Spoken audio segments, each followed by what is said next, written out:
smutno, že prostě nám na účtu uvízly takové peníze, které by se docela hodily. Děkuju moc.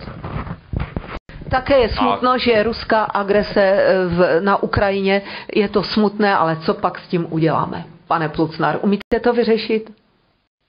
Já jsem nebyl u toho výběrového řízení, kdy se rozhodovalo o tom, u které banky budou městské peníze uložené a asi bych pochyboval, jako jestli zrovna ruská banka je ta, která... Je to bez výběrového řízení a nebyla to ruská banka v této. Prosím, ještě pan Žondor doplní. Já bych chtěl, že to byla rakouská banka. Ať se vám to líbí, nebo ne, pane Plucnar, je to tak.